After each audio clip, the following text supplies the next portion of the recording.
ಬೆಣ್ಣೆ ಅಲಂಕಾರ ಮಾಡಿಸಿದ್ರು. ಎಷ್ಟು ಚೆನ್ನಾಗಿತ್ತು ಅಲ್ವಾ? ಹೌದು ಸರೋಜ. ಅದಾಗೆ ದೇವ್ರ ಹತ್ರ ಏನು ಕೇಳ್ಕೊಂಡೆ ನೀನು? ರೀ, ಇನ್ನೇನು ಬೇಡ್ಕೊಳ್ಳೋದಿರುತ್ತೆ. ನಮ್ಮ ಅಮೃತ ಗಂಡನ ಮನೇಲಿ ಸುಖವಾಗಿ ಬಾಳೋ ಹಾಗೆ ಮಾಡಪ್ಪ ಅಂತ ಕೇಳ್ಕೊಂಡೆ. ಅಷ್ಟೇ ಅಲ್ಲ ರೀ, ಆ ದೇವರು ನನ್ನ ಮಡಿಲು ತುಂಬ ಹಾಗೆ ಮಾಡಿದ್ದಾನೆ. ಅದೇ ಥರ ಆದಷ್ಟು ಬೇಗ ಅಮೃತ ಮಡಿಲು ತುಂಬ ಹಾಗಾಗ್ಲಪ್ಪ ಅಂತ ಕೇಳ್ಕೊಂಡೆ ರೀ.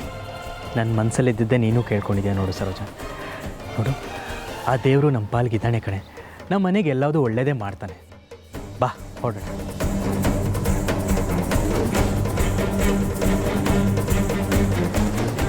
ಅಣ್ಣ ಇಲ್ಲೋಡು, ಇವಳೆ ಅವಳು. ಹ್ಞೂ ಕಣೋ, ಗೊತ್ತಾಯಿತು. ಕಾರ್ ತೆಗಿ, ಫಾಲೋ ಮಾಡೋಣ.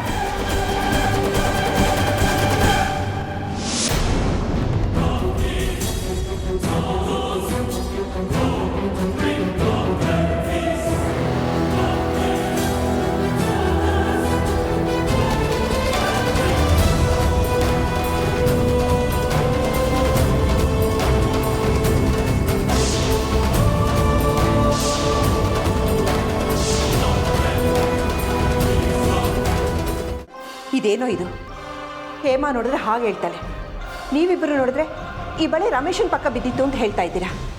ನಂಗೊಂದು ಅರ್ಥ ಆಗ್ತಿಲ್ಲ. ಅಮ್ಮ, ಸರಿಯಾಗಿ ಜ್ಞಾಪಕ ಮಾಡ್ಕೊ. ಈ ಬಳೆನ ನೀನೇ ತಾನೇ ಅಮೃತ ಕೊಟ್ಟಿದ್ದು?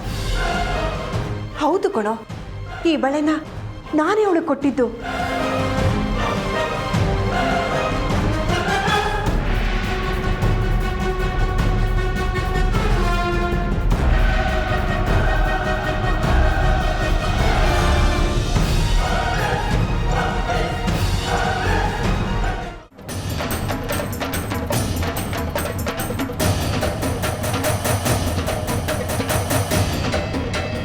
ಇಷ್ಟೆಲ್ಲ ಆಯ್ತಾ? ಹೌದಮ್ಮ, ಅಮೃತ ನಾಗಿಣಿ ಅಲ್ಲ ಅಂತ ಬಾಬಾ ಹೇಳಿದ ಮೇಲೆ ನಾವು ನಿರಾಳವಾಗಿ ಮದುವೆನ ಮುಂದುವರ್ಸೋಕೊಪ್ಪಿದ್ದು.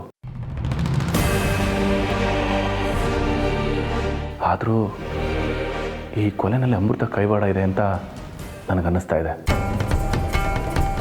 ಅಣ್ಣ, ಎಂಥ ಮಾತು ಅಂತ ಆಡ್ತಾ ಇದೆಯಾ? ಅಲ್ಲ, ಅವತ್ತ ನಾಗಿಣಿ ಅಮ್ಮನ ರೂಪ ತಗೊಂಡು ರಮೇಶನ ಕರ್ಕೊಂಡು ಹೋಗಿ ಸಾಯಿಸಿದ್ದು ಗೊತ್ತಲ್ವಾ? ಅಷ್ಟೊತ್ತಲ್ಲಿ ಅಮೃತ ಆ ಜಾಗಕ್ಕೆ ಯಾಕೆ ಹೋಗ್ತಾಳೆ? ಹಾಗೇನಾದರೂ ಹೋಗಿದ್ದಿದ್ರೆ ನಾವು ಅಲ್ಲಿಗೆ ಹೋದಾಗ ಅವಳು ನಮ್ಮ ಕಣ್ಣಿಗೆ ಬೀಳ್ತಿರ್ಲಿಲ್ವಾ? ಅದೆಲ್ಲ ಸರಿ, ಆದರೆ ಈ ಬಳೆ ಅಲ್ಲಿಗೆ ಹೇಗೆ ಹೋಯ್ತು? ಈ ಘಟನೆಯಲ್ಲಿ ಏನೋ ಗುಟ್ಟಿದೆ. ಆ ಅಮೃತ ನಡವಳಿಕೆ ನೋಡ್ತಾ ಇದ್ರೆ ಅವಳಲ್ಲಿ ಏನೋ ರಹಸ್ಯ ಇದೆ. ಅದೇನು ಅಂತ ಕಂಡುಹಿಡಿಲೇಬೇಕು. ಹೌದು ರುದ್ರ, ಅಮೃತ ನಾವು ಅಂದ್ಕೊಂಡಾಗೆ ಸೀದಾ ಸಾದಾ ಅಲ್ಲ ಅಂತ ಅನ್ನಿಸ್ತಾ ಇದೆ. ಇದಕ್ಕೇನಾದರೂ ಮಾಡಲೇಬೇಕು. ಹ್ಞೂ ಅಣ್ಣ, ನಾನು ಪಡ್ಕೊಂಡೆ, ಅವತ್ತೇ ನಾನು ಪಡ್ಕೊಂಡೆ. ಈ ಸಂಬಂಧ ಬೇಡ ಬೇಡ ಅಂತ ನನ್ನ ಮಾತು ಯಾರೂ ಕೇಳಲಿಲ್ಲ. ಅಯ್ಯೋ ದೇವ್ರೆ, ಏನು ಮಾಡೋದೀಗ? ಆಗಿದ್ದಾಗೋಯ್ತು ನೋಡಿ. ಇಲ್ಲಿ ನಡೆದ ಮಾತುಕತೆ ಯಾವುದೇ ಕಾರಣಕ್ಕೂ ಹೊರಗಡೆ ಇರೋರಿಗೆ ಗೊತ್ತಾಗಬಾರ್ದು. ಆ ನಾಗಿನಿ ನಮ್ಮ ಮನೆಯವರ ಪ್ರಾಣದ ಬೆನ್ನಿಂದ ಇದ್ದಾಳೆ ಅಂತ ಗೊತ್ತಾದರೆ ಎಲ್ಲರೂ ತುಂಬ ಆತಂಕ ಪಡ್ತಾರೆ ಕಂಡ್ರು. ಹೌದಮ್ಮ, ನೀ ಹೇಳ್ತಾ ಇರೋದು ಸರಿಯಾಗೇ ಇದೆ.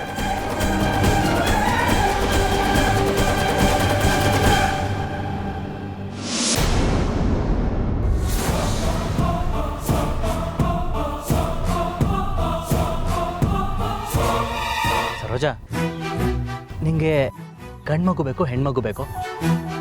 ಯಾವ ಮಗು ಆದರೂ ಪರವಾಗಿಲ್ಲ ರೀ, ಆದರೆ ಆ ಮಗು ಆರೋಗ್ಯವಾಗಿ ಹುಟ್ಲಿ ಅಂತ ದೇವ್ರ ಹತ್ರ ಬೇಡ್ಕೊಂಡಿದ್ವಿ. ಆದರೂ ಮನಸ್ಸಿನ ಯಾವುದೋ ಒಂದು ಮೂಲೆಯಲ್ಲಿ ನಮ್ಮ ಅಮೃತ ಥರನೇ ಹೆಣ್ಮಗು ಹುಟ್ಲಿ ಅಂತ ಆಸೆ ಇರೋದಂತೂ ನಿಜ ರೀ.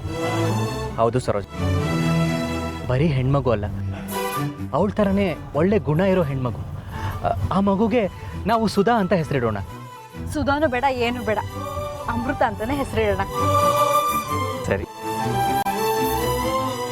ರೀ, ನಮ್ಮ ಅಮೃತಗೆ ಯಾವ ಮಗು ಹುಟ್ಬೋದು? ನನಗನ್ಸೋ ಪ್ರಕಾರ ಅವಳಿಗೆ ಅವಳಿ ಜವಳಿ ಮಕ್ಕಳಾಗತ್ತೆ. ಒಂದು ಗಂಡು ಒಂದು ಹೆಣ್ಣು.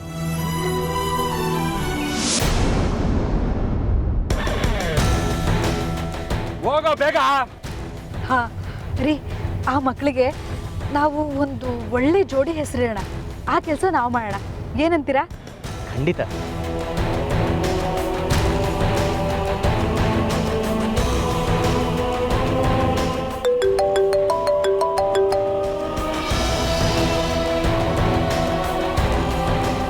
ಫೋನ್ ಮಾಡ್ತಾವ್ರೆ. ಹಲೋ, ಹೇಳಿ ಅಣ್ಣ. ಹೋಗ್ತಾ ಇದ್ದೀನಣ್ಣ, ನೀವೇನು ತಲೆ ಕೆಡಿಸ್ಕೋಬೇಡಿ. ಯಾರಿಗೂ ಅನುಮಾನ ಆಗ್ದಂಗೆ ಕೆಲಸ ಮುಗಿಸ್ಬಿಟ್ಟು ನಿಮಗೆ ಫೋನ್ ಮಾಡ್ತೀನಣ್ಣ.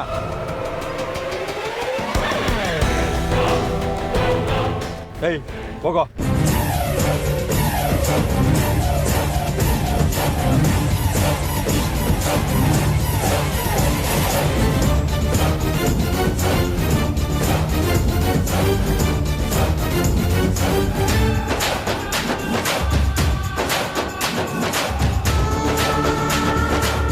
ಅಪ್ಪ ಅಮ್ಮನಿಗೆ ಏನೋ ಅಪಾಯ ಆಗಿರೋ ಸೂಚನೆ ಬರ್ತಿದೆಯಲ್ಲ.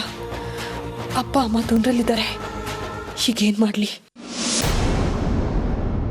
ಅಮ್ಮ, ಮನೆಯವರೆಲ್ಲ ಸೇರಿ ಅಮೃತ ಮೇಲೆ ಈ ರೀತಿ ಅನುಮಾನ ಪಡ್ತಾ ಇರೋದು ನನಗೆ ಯಾಕೋ ಸರಿ ಕಾಣ್ತಾ ಇಲ್ಲ. ಅರ್ಜುನ್, ಯಾರು ಏನು ಬೇಕಾದರೂ ಹೇಳ್ಕೊಳ್ಳಿ, ಅಮೃತ ನನ್ನ ಜೊತೆಗಿದ್ಲು ಅನ್ನೋದಕ್ಕೆ ನಾನೇ ಸಾಕ್ಷಿ ಇಲ್ವಾ? ನನಗೆ ನನ್ನ ಸೊಸೆ ಮೇಲೆ ನಂಬಿಕೆ ಇದೆ.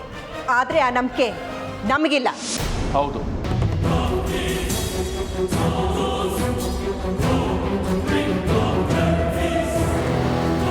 ಅಜ್ಜಿ, ಏನಿದಲ್ಲ? ಅವ್ರು ಅಷ್ಟೆಲ್ಲ ಹೇಳಿದ್ರು ನಿಮ್ಮ ಅನುಮಾನ ಬಗೆಹರಿದಿಲ್ವಾ? ಅರ್ಜುನ್, ನೀನು ಮಾತಾಡಬೇಡ ಅಂತ ಆಗಲೇ ಹೇಳ್ದೆ ತಾನೆ?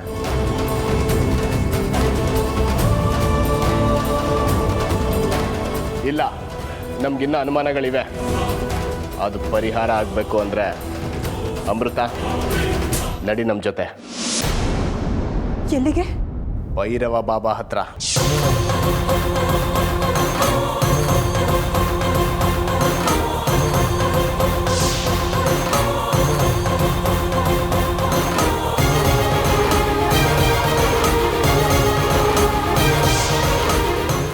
ಬಳೆ ಬಳೆ ಅಂತಿದ್ರಲ್ಲ, ಇದೇ ತಾನೇ ಆ ಬಳೆ, ತಗೊಳ್ಳಿ.